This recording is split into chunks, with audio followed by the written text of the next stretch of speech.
అయితే నిన్న అసెంబ్లీలో జరిగింది కదా, అంటే నాకు ప్రజలకు కొంత చాలా ఈజియెస్ట్గా అర్థమయ్యేలాగా నాకున్న డౌట్లు కూడా నేను ఇప్పుడు మిమ్మల్ని అడుగుతున్నాను. కొంచెం మీరు ఒక డయాగ్రామ్ రూపంలో ఇవ్వాలి.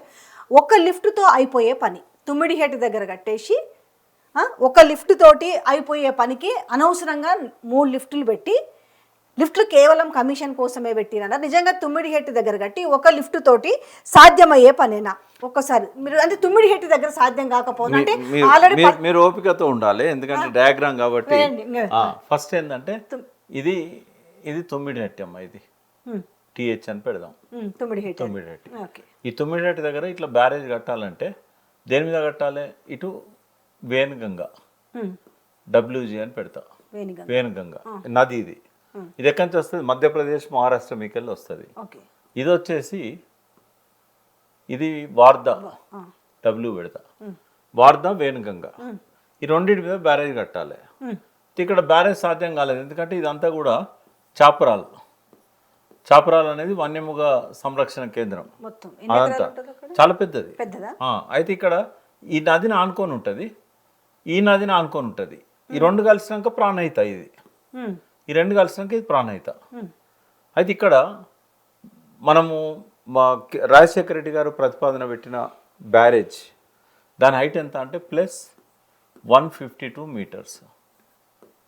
ఈ మీటర్ల హైట్లో కడితే మనకు 5.6 టీఎంసీ స్టోరేజ్ ఉంటుంది. 5.6 టీఎంసీ ఉంటుంది. అయితే ఫస్ట్లో రిటైర్డ్ ఇంజనీర్స్ బోయినపల్లి వెంకటరామారావు గారు, అప్పుడున్న ఇన్స్టిట్యూట్ ఆఫ్ ఇంజనీర్స్ ప్రభాకర్ లాంటి వాళ్ళు ఈ రిపోర్ట్ తయారు చేశారు. మన కింద నుంచి లిఫ్ట్ చేసుకోవడానికి ఆంధ్ర ప్రభుత్వం ఒప్పుకోవట్లేదు కదా బ్యారేజ్ కట్టడానికి, కనీసం పైనుంచి అన్న గ్రావిటీతో తీసుకొద్దామని చెప్పేసి వాళ్ళు ప్రతిపాదన పెట్టింది గ్రావిటీ ప్రాజెక్టే. అయితే ఎక్కడి నుంచి గ్రావిటీ? ఈ 152 మీటర్స్ హైట్ నుంచి ఇక్కడ ఒక బ్యారేజ్ కడతారు కదా, ఈ బ్యారేజ్ నుంచి ఏం చేశారంటే ఇట్లా గ్రావిటీతోనే, ఇది 152 మీటర్స్ ఎత్తున గ్రావిటీ కెనాల్, గ్రావిటీ. ఓకే, ఈ గ్రావిటీ కాలువను డైరెక్ట్గా ఇక్కడ ఎల్లంపల్లి ఉంటుందమ్మా. ఇది ఎల్లంపల్లి వైపీ అని రాస్తా. ఇది ఎంత ఉంటుంది? 148లో ఉంటుంది ఎల్లంపల్లి. అయితే ఇది 152, ఇది 148. గ్రావిటీతో రావచ్చు కదా? రావచ్చు. ఇంకా 4 ఫీట్ తక్కువనే ఉన్నది. ఇంకా కావాలంటే బెడ్ లెవెల్ వచ్చి 140 ఉంటుంది. కాబట్టి ఎక్కడైనా పడేయచ్చు కదా. అయితే ఇక్కడ ఏమైందంటే తవ్వుకుంటూ వచ్చిందమ్మా, 10,000 కోట్లు పెట్టారు. ఈ 10,000 కోట్లు ఖర్చు పెట్టిన తర్వాత టీఆర్ఎస్ గవర్నమెంట్ కూడా ఇదే దీనికి ఒప్పుకున్నది. టీఆర్ఎస్ మొదటి మేనిఫెస్టో రాసిన దానిలో నేను కమిటీ సభ్యుని, 2014 ఎన్నికల ప్రణాళిక. అందులో మేము రాసాం, ఎట్టి పరిస్థితుల్లో తుమ్మిడిహట్టికి జాతీయ గుర్తింపు ఇస్తాం ప్రాణహిత చేవెళ్ళకని, తీసుకొస్తామని రాసాం. దానికోసము అదివరకు 5,000 కోట్లు ఖర్చు అయితే కేసీఆర్ గారు వచ్చినాక ఇంకో 6,000 కోట్ల పనులు కూడా అయినాయి. ఎందుకంటే విత్ గుడ్ ఫెయిత్, మనమేం వెంటనే మార్చాలనుకోలేదు మేడిగడ్డకు. అయితే ఇట్లా అనుకున్నాక ఈ తవ్వుకుంటూ వేయలేదు కదా, ఇడి పోయినాక సింగరేణి వల్ల అభ్యంతరం చెప్పారు. ఎందుకంటే ఇక్కడ బొగ్గు గనులు ఉన్నాయమ్మా, ఇవన్నీ ఇక్కడ బొగ్గు గనులు ఉన్నాయి. ఎల్లంపల్లికును దీని మధ్యలో బొగ్గు గనులు ఉన్నాయి. ఆ బొగ్గు గనులకి వెళ్ళి తీయరాదు. అందుకని ఏం చేశారు, ఇక్కడ ఒక లిఫ్టు, ఇక్కడ ఒక లిఫ్టు, 2 లిఫ్ట్లు అవసరం. ఇది లిఫ్ట్ 1, ఇది లిఫ్ట్ 2. మరి ఒక్కటే అని అంటాడు ఎందుకు రేవంత్ రెడ్డి? అది కూడా మీరు ఇప్పుడు చెప్పాలి. ఒక్క లిఫ్టే సరిపోయేది, ఇన్ని లిఫ్ట్లు అవసరం లేదు అని అంటున్నారు. ఏ బేస్ మీద మాట్లాడినరు? అయితే అంటే చాలా రోజులు ఈ 2 లిఫ్ట్లు అవసరం అనే ఆ రిపోర్ట్ ఏదైతున్నదో మరుగున పడిపోయిండే. మేము కూడా ఒక లిఫ్టే అని చెప్పాం, రేవంత్ రెడ్డి చెప్పినట్టు. కానీ చాలా రోజుల తర్వాత అది దొరికింది, ఒక లిఫ్ట్ కాదు 2 లిఫ్ట్లు. ఎందుకంటే ఈ కోల్ మైన్స్ వచ్చినాయి కాబట్టి, ఈ మధ్యలో ఉన్నది కాబట్టి 2 లిఫ్ట్లు కావాలి. అయితే ఇంకొకటి, అసలే 2 లిఫ్ట్లు కావాలంటే 3వ లిఫ్ట్ అవసరమైంది. ఇప్పుడు 3వ లిఫ్ట్ ఎట్లా అంటే వాళ్ళు ఏమన్నారు, +148 ఎత్తులనే మీరు కట్టుకోండి, ఇంతకంటే ఎక్కువ కట్టొద్దు అన్నారు. ఈ 148 నుంచి +152లో కాలువలు ఉన్నాయి కదా, ఈ కాలువలు 152లో ఉన్నాయి. ఇది మరి ఇక్కడికి నీళ్ళు పోవాలంటే ఇంకో 4 మీటర్స్ లిఫ్ట్ కావాలి. ఇక్కడ నుంచి ఇక్కడికి 4 మీటర్స్. అంటే ఇది ఒక లిఫ్ట్, అది ఒక లిఫ్ట్, అదొక లిఫ్ట్, 3 లిఫ్ట్లు అయినాయి. 3 లిఫ్ట్లు అయితే మనకి ఎన్ని నీళ్ళు వస్తాయి? ఈ 148 దగ్గర రిజర్వాయర్ ఎంత ఉంటుంది తెలుసా? జస్ట్ 1.8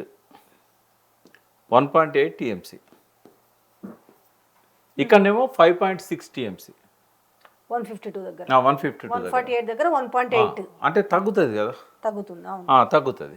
ఈ 1.8 దగ్గర మనకు ఇంజనీర్లు స్టడీ చేశారు ఎన్ని నీళ్ళను మనం లిఫ్ట్ చేసుకోగలుగుతాం అంటే. ఇక్కడ సిడబ్ల్యూసి ఏం చెప్పిందంటే ఇక్కడ మీకున్నాయి 165 టీఎంసీ, ఏది తుమ్మిడటి దగ్గర. ఆ 165లో -63 ఇది అప్పర్ స్టేటు. ఇక మీకు మిగిలేదన్నీ 102 టీఎంసీ. ఈ 102 టీఎంసీలో ఈ వచ్చిన నీళ్ళు వచ్చినట్టు స్టోర్ చేసుకోవాలంటే రిజర్వాయర్ చిన్నగా ఉంది, జంప్ అయిపోతా ఉంటాయి. వరద అంతా మనకు వచ్చేది ఒక 60 నుంచి, నిలుపుకోలేము. ప్రాణహితల వరద 60 నుంచి 90 రోజులే, ఓకే. అది కూడా తుమ్మిడట్లే పైన. కాబట్టి ఈ వచ్చిన నీళ్ళని వచ్చినట్టు ఎత్తిపోసుకోవడం సాధ్యం కాదు. కాబట్టి మీకు దొరికేది ఓన్లీ 44 టీఎంసీ అని చెప్పారు. అంటే రిమైనింగ్ వెళ్ళిపోతాయి, వేస్ట్ రిమైనింగ్ వెళ్ళిపోతాయి 44 టీఎంసీ. కాబట్టి 44 టీఎంసీ దేని సరిపోతాయి మనకు? ఈ ఎల్లంపల్లి నుంచి ఎటు పోతాయో చెప్తా. ఫస్ట్ 30 టీఎంసీ హైదరాబాద్ తాగునీటి కోసం, ఇంకొక 100 ఏళ్ళైనా కూడా మనకు అదే దిక్కు వేరే లేదుగా. తర్వాత 16 టీఎంసీలు ఎన్టీపీసీ రామగుండం, తర్వాత ఇండస్ట్రియల్ అవసరాలు. తర్వాత 10 టీఎంసీలు మిషన్ భగీరథ గ్రామాలలో నీళ్లు, ఎక్కడి నుంచి ఆసిఫాబాద్ నుంచి మొదలుపెట్టి హైదరాబాద్ దాకా 56 అవుతుంది ఇక్కడ. ఇవి 56 పోతాయి. ఇక్కడ 56 లేవు కదా, ఓన్లీ 44 ఉన్నాయి. అంటే ఇందాక ఈ 102 ఎట్టి పరిస్థితుల్లో మనం ఉంచుకోలేము. 102 వచ్చినట్టు ఆగా వెళ్ళిపోతా ఉంటాయి. రిజర్వాయర్ పెద్దగా ఉంటేనో ఇప్పుడు 5.6 టీఎంసీ రిజర్వాయర్ ఉంటే మనకు వీలవుతుంది. ఈ 1.8 ఉంటే మనకు వీలు కాదు, అన్ని నీళ్ళు ఎత్తిపోసుకోవడానికి వీలు కాదు. అయితే సార్ ఏం ఆలోచించిందంటే ఆల్టర్నేట్ సైడ్ చూడమని చెప్పి సిడబ్ల్యూసి చెప్పింది. మీకు ఇక్కడ నీళ్లు మీరు తీసుకుపోలేరు, ఆల్టర్నేట్ తీసుకుపోవాలని చెప్పారు. ఆల్టర్నేట్ తీసుకుపోవాలనుకున్నప్పుడు ఒకసారి ఇవన్నీ తీసేద్దాం, అన్ని అరేంజ్ చేయండి మొత్తం. ఆల్టర్నేట్ తీసుకుపోవాలన్నప్పుడు ఇక్కడ ఇది తుమ్మిడిహట్టి కదా, తుమ్మిడిహట్టి దగ్గర నుంచి ప్రాణహిత ఇట్లా వస్తుంది. ప్రాణహిత ఇట్లా వచ్చి ఇది గోదావరి, ఇది గోదావరి, ఈ గోదావరి ఇట్లా పోతా ఉంటుంది. ఇక్కడ మనకు కన్నెపల్లి పంప్ హౌస్, ఈ కన్నెపల్లి కట్టది, ఇది సంగమం కింద, ఇది కాళేశ్వరం, ఇది కాళేశ్వరం, ఇది ప్రాణహిత, ఇది గోదావరి. ఈ రెండు కలిసిన కాడ కాళేశ్వరం టెంపుల్ ఉంటుంది. ఈ టెంపుల్ కింద కన్నెపల్లి ప్రాణహిత కలిసింది, ఇక్కడ కలిసింది, కలిసిన దగ్గర పెట్టారు. కలిసిన తర్వాత ఇక్కడ కింద కన్నెపల్లి పంప్ హౌస్. ఇక్కడ బ్యారేజ్ ఏమి ఉండదు. ఇక్కడ నీళ్లు 98.5 మీటర్ల దగ్గర నీళ్లు మనం ఎత్తిపోసుకోవడానికి వీలవుతుంది. 98.5 మీటర్స్. మేడిగడ్డ ఎక్కడ అంటే ఇట్లా పోయిన తర్వాత ఇక్కడ మేడిగడ్డ ఉంటుంది. ఇది మేడిగడ్డ సైజ్ ఎంత +100 మీటర్స్ ఎత్తున మేడిగడ్డ ఉంటుంది. ఇటు మహారాష్ట్ర, ఇటు తెలంగాణ స్టేటు. ముంపు గురి కాకుండా నది లెవెల్లోనే ఇక్కడ నీళ్ళు ఆపారు. ఇక్కడ నుంచి ఏమైతే అంటే నీళ్ళు ఇక్కడ కన్నెపల్లికి వస్తాయి. కన్నెపల్లి నుంచి ఇట్లా కొంత లిఫ్ట్, కొంత గ్రావిటీ, ఇవి ఎక్కడ పడతాయి? ఇక్కడ పడతాయి గోదావరిలో. ఇక్కడ ఏముంటుంది? ఇక్కడ అన్నారం ఉంటుంది. ఇది అన్నారం. ఈ అన్నారంలో పోస్తే ఇక్కడ దాకా పోతాయి. ఇక్కడ పోయినాక ఏముంటుంది? ఇక్కడ సుందిల్లా ఉంటుంది. ఈ సుందిల్లో పడ్డ తర్వాత ఇక్కడ నుంచి ఇక్కడ ఎల్లంపల్లి ఉంటుంది. ఇదంతా గోదావరిగా, ఇది గోదావరి. ఇట్లా సుందిల్లా ఎల్లంపల్లి. ఇక్కడ నుంచి ఇక్కడికి వస్తాయి, ఇక్కడ నుంచి ఇండ్ల పడతాయి, ఇండ్లకి వెళ్ళి మళ్ళీ ఇండ్లకు లిఫ్ట్ చేస్తారు. ఇక్కడ లిఫ్ట్ చేసిన తర్వాత అమ్మ ఇక్కడ నుంచి మళ్ళీ ఓల్డ్ ప్రాజెక్టే, కేసీఆర్ చేసింది ఇంతవరకే, ఇంతవరకు. పాత దాని నుంచి కూడా మీకు ప్రాణహిత నుంచి ఎల్లంపల్లికి వస్తాయి కదా, అదే తుమ్మిడిహట్టి నుంచి డైరెక్ట్ వచ్చేది ఇట్లా. అవును. అయితే అదే చెప్తున్నారు మన రిటైర్డ్ ఇంజనీర్స్ ఏదైతే లెవెల్స్ చూసుకున్నారు 152 నుంచి 148, ఇంకా 143 అయినా పర్వాలేదు, ఎందుకంటే ఎల్లంపల్లిలో పడేయచ్చు, గోదావరిలో పడేయచ్చు. కానీ బొగ్గు గనులు అడ్డం రావడంతో 2 లిఫ్ట్లు అవసరమైనాయి. ఇక్కడ 152లో కాలువలు తీశారు. ఆ కాలువలు వేస్ట్ కావద్దని 10,000 కోట్లు పెట్టాం కదా, అందుకని కింద రిజర్వాయర్ తప్పనిసరి కావాలి మనకు అన్నప్పుడు 148లో అవుతుంది. అంటే మళ్ళీ 4 మీటర్లు లిఫ్ట్ చేయాలి. 3 లిఫ్ట్లు అవుతున్నాయి. 3 లిఫ్ట్లు అయితే మనకు వచ్చేది 44 టీఎంసీలు. అదే ఇక్కడ 3 లిఫ్ట్లు పెడితే ఇక్కడ 3 లిఫ్ట్లు పెడితే 283 టీఎంసీలు ఉన్నాయి ఇక్కడ. అందులో మనకు తీసేస్తే 221 వస్తే అలా కూడా మిగతా ఇలా ఓన్లీ 63 పై రాష్ట్రాల వాటా రిమైనింగ్ 221 ఉంటాయి. 64 220 ఉంటాయి అనుకోండి. 220 టీఎంసీలు దొరుకుతాయి ఇక్కడ. కాబట్టి ఏది ఇక్కడ 3 లిఫ్ట్లే అవసరం, అక్కడ 3 లిఫ్ట్లే అవసరం. సరే డన్, బాగుంది కదా, ఇది ఇది అర్థమైంది. ఇది ఇంకోటి కేసీఆర్ పెంచింది ఇది ఒక్కటేనమ్మా, జాగ్రత్త వినండి. ఇప్పుడు కవిత గారు అవినీతి అవినీతి అన్నారు కదా, అవును. అంతకుముందే రాజశేఖర రెడ్డి ప్రభుత్వము 2007లో టెండర్స్ పెట్టి అడ్వాన్స్ మొబిలైజేషన్ అడ్వాన్స్ 10% ఇచ్చి మెగా వాళ్ళకు నవయుగ వాళ్ళకు అందరికీ ఆయనే వర్క్స్ ఇచ్చాడు. అలా కేసీఆర్ చేయడానికి ఏం లేదు. వాళ్ళు పనులు కూడా మొదలుపెట్టారు. అవి రద్దు చేయగలుగుతారా? చేస్తే కోర్టుకు పోతారు కదా వాళ్ళు. కోదండరాం లాంటి వాళ్ళు తెలియదక్కువగా మాట్లాడతారు. ఏమనంటే ఆంధ్ర వాళ్ళకు వర్క్స్ ఇచ్చాడు, ఆంధ్ర వాళ్ళకు వర్క్స్ కేసీఆర్ ఇవ్వలే, రాజశేఖర రెడ్డి ఇచ్చాడు, కిరణ్ కుమార్ రెడ్డి పెంచాడు. అయితే లిఫ్ట్లు పెంచి ఇప్పుడు కమిషన్ మెయిన్ నిన్న మాట్లాడిన పాయింట్లో కూడా లిఫ్ట్లు పెంచింది కేవలం కమిషన్ల కోసమే అని మాట్లాడుతున్న నేపథ్యం కూడా కనిపిస్తుంది. నేను ఏమంటున్నా, లిఫ్ట్లు ఇక్కడైనా 3 ఇక్కడైనా 3. కొత్తగా ఏం పెంచండి కేసీఆర్? మరి అప్పుడు సెంట్రల్ డబ్బులు పెట్టి నిధులు పెట్టేది కదా, అయిపోయేదానికి సెంటర్ ఇయ్యనన్నది కదా, సెంటర్ ఇయ్యనని చెప్పింది. అసలు అది స్కీమే ఎత్తేసారు, జాతీయ ప్రాజెక్ట్ స్కీమ్. సరే దాన్ని ఎందుకు మరి వాళ్ళు ఇప్పుడు మిగతాది ఎందుకు కంప్లీట్ చేయలేకపోయారు? 9 ఏటి దగ్గర చేస్తామన్నారు కదా, మరి వాళ్ళకు కూడా సమయం ఉంది. ఎప్పుడు వాళ్ళు 2007 నుంచి 2014 దాకా కేంద్రంలో మన్మోహన్ సింగ్ కాంగ్రెస్ ప్రభుత్వం, అవును, మహారాష్ట్రలో కాంగ్రెస్ ప్రభుత్వం పృథ్వీరాజ్ చౌహాన్, ఇక్కడ రాజశేఖర రెడ్డి కిరణ్ కుమార్ రెడ్డి రోషయ్య కాంగ్రెస్ ప్రభుత్వం. దేనికి చేయలేకపోయిందనే విషయాన్ని ఎందుకు చెప్పట్లేదు? రాజశేఖర రెడ్డికి నీళ్ళు ఇవ్వడం ఇష్టం లేదు. ఒక్కనాడు మహారాష్ట్ర ఒక్కనాడు పోలేదు మహారాష్ట్రకు, ఒక్కనాడు సోనియా గాంధీ దగ్గర పోయి మీరు మహారాష్ట్ర సీఎంతో మాట్లాడండి అని చెప్పలేదు. ఈవెన్ రాజశేఖర రెడ్డి మాట్లాడినా మహారాష్ట్ర సీఎం వినేవాడు, ఎందుకంటే ఢిల్లీలో రాజశేఖర రెడ్డిది పవర్ఫుల్ పొజిషన్. ఆయనకి ఏంటంటే తెలంగాణకు నీళ్ళు ఇవ్వద్దు, ఆ పేరుతోని ప్రాజెక్టులు కట్టాలి, మొబిలైజేషన్ అడ్వాన్స్లు ఇవ్వాలి, ఇక్కడ బ్యారేజ్ ఉండదు, చేవెల దగ్గర కాలువలు తవ్వాలి. 2007లో అనుకున్నారు కదా, 7 అంటే 14 దాకా ఉంది. ఏది 7 సంవత్సరాల టైం ఉండే, 7 సంవత్సరాల టైం ఉంటే ఈ పీరియడ్ లా ఎందుకు తుమ్మిడి హెట్టును ఎందుకు ఇది చేయలేకపోయినరు? ఒక్క ఉత్తరం రాయలే, ఒక్కనాడు పోలేదు. హరీష్ రావు గారు ఇరిగేషన్ మంత్రి జూన్ 2న ప్రమాణ స్వీకారం చేశాడు, జూన్ 23న వేయండు.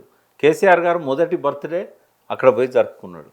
దెన్ అయితే ఇంకొక డౌట్ కూడా ఇప్పుడు కనుక ఇప్పుడు 2 సంవత్సరాలు అయింది కదా, ఇప్పుడు ఇక్కడ ఒకటి నన్ను చెప్పండి.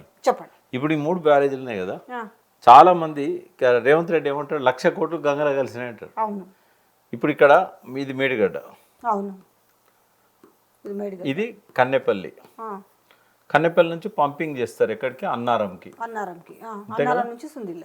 నుంచి మళ్ళీ సుందిల్ల, ఇది రెండో పంపింగ్. ఇక్కడి ఇక్కడికి, ఇక్కడి మళ్ళీ ఎల్లంపల్లికి వైపి, అంతే కదా. ఇదే కొత్తగా కట్టింది. ఇది మొత్తం ఎంత ఖర్చు అయింది తెలుసా? 1,00,000 కోట్లు గంగలో కలిసి అన్నాడు కదా. అంటే మేడిగడ్డల 8 బ్లాకులలో 7వ బ్లాక్ ఒక్కటే దెబ్బతిన్నది. అంటే పియర్స్ 2 కావచ్చు, బ్లాక్ మొత్తం డిస్టర్బ్ అయింది.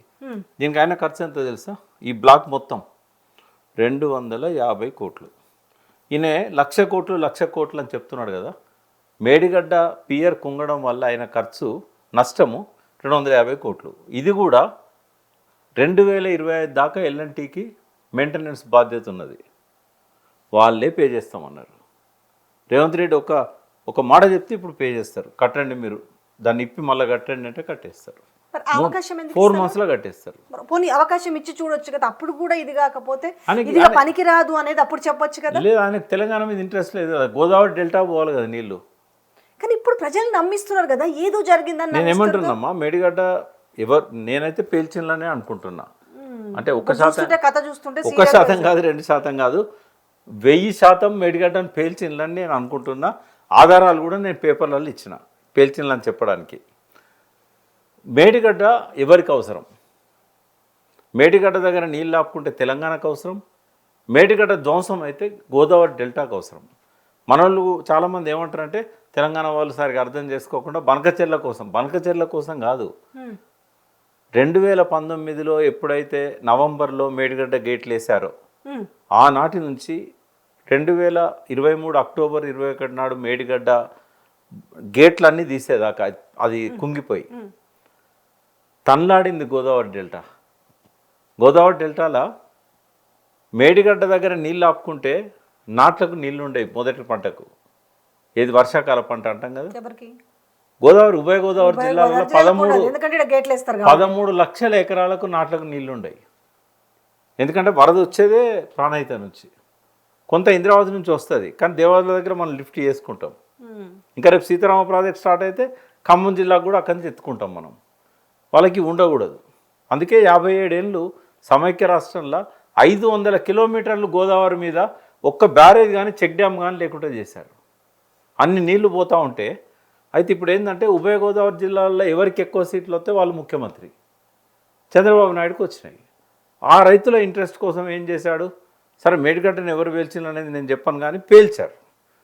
ఇప్పుడు ఏంటంటే పోలవరం కట్టి స్టోరేజ్ అందులో పెంచుకున్నాక డెల్టాకు సరిపోయే నీళ్ళని అందులో ఆపుకున్నాక అప్పుడు మేడిగడ్డ రిపేర్ చేస్తారు. లేదా మేడిగడ్డను ఇచ్చంపల్లి కట్టి శాశ్వతంగా జల సమాధి చేస్తారు. ఇక్కడ ఈడ ఈడ ఈడ మేడిగడ్డ కదా, ఈడ మేడిగడ్డ, ఇక్కడ ఇచ్చంపల్లి కడుతున్నారు. ఈ మధ్యలో ఇంద్రావతి నది వచ్చి కలుస్తుంది. ఇది ఇంద్రావతి నది. ఇది ఎక్కడి నుంచి వస్తుంది? ఇది ఛత్తీస్గఢ్ నుంచి, మన మహారాష్ట్ర నుంచి వస్తుంది. ఇంద్రావతి నది కలిసిన తర్వాత ఇక్కడ ఇచ్చంపల్లి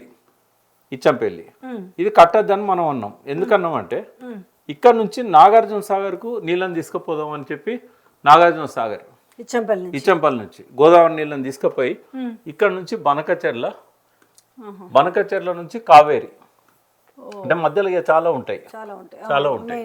ఇది చంద్రబాబు నాయుడు ప్లాను, వెదిర శ్రీరామ్ ప్లాను, నరేంద్ర మోడీ గారి ప్లాన్. అయితే మనం ఏమంటున్నాం అంటే ఇక్కడ ఇచ్చంపల్లి కడితే ఈ మేడిగడ్డ మునిగిపోతుంది కంప్లీట్గా. ఈ మేడిగడ్డ మొత్తం జల సమాధి అవుతుంది దీనిలో, ఇవన్నీ నీళ్ళు అవుతాయి. ఎందుకంటే ఇచ్చంపల్లి స్టోరేజ్ చేసుకుంటాం, ఇక్కడ స్టోరేజ్ చేసి మునిగిపోతుంది.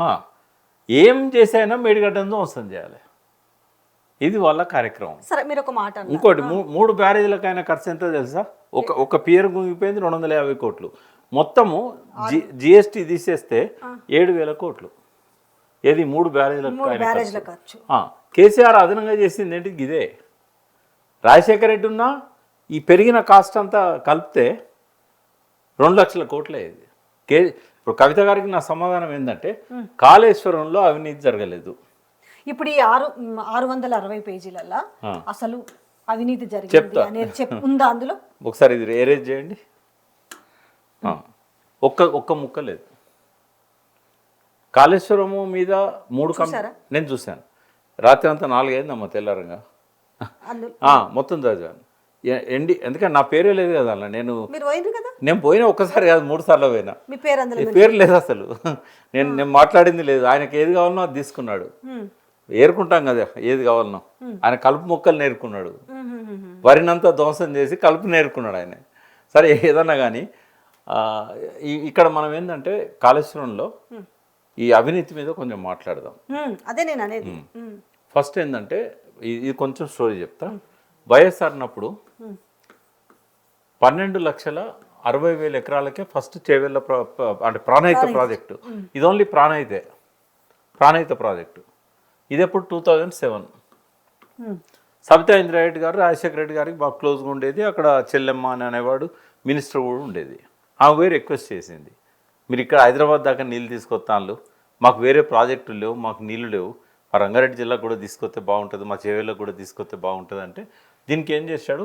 16,40,000 ఎకరాలు చేశాడు. దీన్ని 12,60,000 చేసి 2008లో ఇంకొక ప్రాజెక్ట్ రిపోర్ట్ పంపించారు. దీని కాస్ట్ ఎంత తెలుసా? 38,500 కోట్లు. ఇందులో మనకి ఎంత పెరిగింది? ఇంచుమించు 4 లక్షల ఎకరాలు. 4 కూడా కాదు, 3,80,000 ఎకరాలే పెరిగింది. 3,80,000 పెరిగిన తర్వాత దీని వ్యయం కూడా పెరిగింది. దీని వ్యయం ఎంత పెరిగింది? 2007ది 17,000 కోట్లు. అక్కడ నుంచి 38,500 కోట్లు. అంటే డబల్ కంటే ఎక్కువ పెరిగింది. ఇక్కడ పెరిగిన ఆయకట్టు ఎంత? 4 లక్షల లోపే. క్లోజ్ టు 4 లక్షలు. కేసీఆర్ ఎంత పెంచాడు? 37 లక్షల ఎకరాలు. అంటే ఇంక్లూడింగ్ స్టెబిలైజర్స్ అన్ని కలిపి ఇప్పుడు ఎంత కావాలి? అసలు యాక్చువల్ 45 లక్షల ఎకరాలు. అంటే దాని మీద కొన్ని లిఫ్ట్ ఇరిగేషన్ స్కీమ్స్ కూడా పెట్టాడు ఆయన. చెన్నూరు బాలకసుమని అడిగితే 1,40,000 ఎకరాలు పెట్టాడు. అంటే ఇవన్నీ కలిపితే 45 లక్షల ఎకరాలు. పోనీ 37 ఇది తీసేద్దాం, ఇది ఒకటి తీసేయండి. ఇప్పుడు మనకు 37 లక్షల ఎకరాలకు ఎంత ఎంత పెరిగినట్టమ్మా? అంటే ఇప్పుడు ఇక్కడ 4 లక్షల ఎకరాలు పెంచితేనే డబుల్ అయింది, డబుల్ కంటే ఎక్కువైంది. మరి ఇది ఎంత కావాలి? ఎక్కడ 16,40,000 ఎకరాలు, ఇక్కడ 37 లక్షల ఎకరాలు, ఇంకా 20 లక్షల ఎకరాలు పెరిగింది. 2 లక్షల కోట్లు 2 లక్షల కోట్లు కావాలి ఒకటి. ఇక్కడ 1 ఇయర్నే పెరిగింది. ఇక్కడ ఎంత, ఇక్కడ ఎన్ని సంవత్సరాలు పట్టింది? 8 ఏళ్ళు, 8 ఇయర్స్. ఎందుకంటే 2016 లెక్క నేను చెప్పేది. 2016లో ఏమి చేయకుండా కేసీఆర్ 8 ఏళ్లలో స్టీల్ రేటు, సిమెంట్ రేటు, కంకర, ఇసుక అన్నిటికి పెరిగినాయి, లేబర్ ఛార్జీలు పెరిగినాయి. కాబట్టి ఇక్కడ 1 ఇయర్కే డబుల్ అయింది కదా. ఇక్కడ ఏమి చేయకుండా, ఆయకట్టు కూడా పెంచకుండా ఈ 35,000ను 80,000 కోట్లు చేయొచ్చు. అవినీతి కనుక కేసీఆర్ పాల్పడదలుచుకుంటే ఇక్కడ 1 ఇయర్కు డబుల్ అయింది, 4 లక్షల ఎకరాలు పెరిగితే. ఏమి చేయకుండా కూడా 80,000 కోట్లు చేయొచ్చు ఆయన. బట్ ఆయన 80,000 కోట్లు చేశాడు. కానీ ఏమేమి పెంచాడు ఇక్కడ రాస్తాను నేను, ఇది తీసేయండి. ఆయన ఏమేమి పెంచాడు తెలుసా? ఫస్ట్ ఏంటంటే 14 టీఎంసీలో స్టోరేజ్ ఉండే. స్టోరేజ్ దీనికి సిడబ్ల్యూసీ ఏమన్నదంటే, మీకు నీళ్ళని ఆపుకునే రిజర్వాయర్లే లేవు, 160 టీఎంసీలు ఎక్కడ పోసుకుంటారు 90 రోజులలో అని చెప్పింది. చెప్తే రిజర్వాయర్లు పెంచుకోండి, లేకపోతే మేము అప్రూవల్ ఇవ్వమన్నారు. కేసీఆర్ ఎంత పెంచిండమ్మా? 141 టీఎంసీ. ఈ మల్లన్న సాగర్, కొండపోచమ్మ, అన్నపూర్ణ, రంగనాథ్ ఇవన్నీ కూడా చిన్న చిన్నవి ఉండే, 1 టీఎంసీ. తర్వాత 141 టీఎంసీ పెంచాడు. 141 టీఎంసీ అంటే 10 టైమ్స్ పెరిగిందమ్మా. 10 టైమ్స్ పెరిగినప్పుడు ఖర్చు పెరగాలి కదా 10 టైమ్స్. తర్వాత ల్యాండ్ అక్విజిషన్, రిజర్వాయర్స్ 15 రిజర్వాయర్లు కట్టాడు. అది వరకు ఎంత ఉండేనమ్మా? చిన్న చిన్న కుంటల చెరువులు ఉండే, ఒకటి కూడా డెడికేటెడ్ 15 రిజర్వాయర్లు కట్టాడు. తర్వాత అది వరకు సొరంగాలు అది 1.8 డయా ఉండేది సొరంగం. ఇది 2 మీటర్ 10 మీటర్ అంటే 1.8 9 చిల్లర ఉండేనమ్మా. ఇది 10 చేశాడు డయా. అంటే సొరంగం ఖర్చు పెరిగింది. సొరంగాలు 203 కిలోమీటర్లు. వాటి కైవారం పెరిగింది బాగా. మూడోది ఏంటంటే ల్యాండ్ అక్విజిషన్. అప్పుడు 1,50,000 ఎకర్ చేశారు లెక్క, ఎవరు? రాజశేఖర రెడ్డి. ఇదంతా అయింది తెలుసా? 11 lakhs అయింది. అంటే మళ్ళీ 10 టైమ్స్ పెరిగింది ల్యాండ్ అక్విజిషన్. ఇవన్నీ పెరిగినాయి. అంటే సారు ఏం చేయకుండా 80,000 కోట్లు చేయొచ్చు. ఇవన్నీ పెరిగినాయి కూడా, అన్ఇంక్లూడింగ్ ఇవన్నీ. వీటితో పాటుగా 139 మెగావాట్ పంపులు, బాహుబలి పంపులు, అది వరకు 40 మెగావాట్లు, అది వరకు 40 మెగావాట్లు. అంటే వీటన్నిటికీ వటికనే అయితే అంటే ఇన్ని పెంచాడు. తర్వాత ఆయకట్టు 1640 నుంచి 37 లక్షల ఎకరాలకు పెంచాడు. అంటే ఇవన్నీ పెరుగుతూనే కదా 80,000 కోట్లు అయింది. నేనేమంటున్నా, ఆడ కేసీఆర్ కాక ఇంకా ఏ ముఖ్యమంత్రి ఉన్నా సింపుల్గా 80,000 కోట్లు చేసేవాడు. ఎందుకంటే గతంలో కాంగ్రెస్ పాలనలో 1956 నుంచి ఆంధ్రప్రదేశ్ ఏర్పడ్డ కాడ నుంచి 2014 దాకా కట్టిన ఏ ప్రాజెక్ట్ అయినా 10 టైమ్స్, 20 టైమ్స్, 100 టైమ్స్ పెరిగింది. 100 టైమ్స్.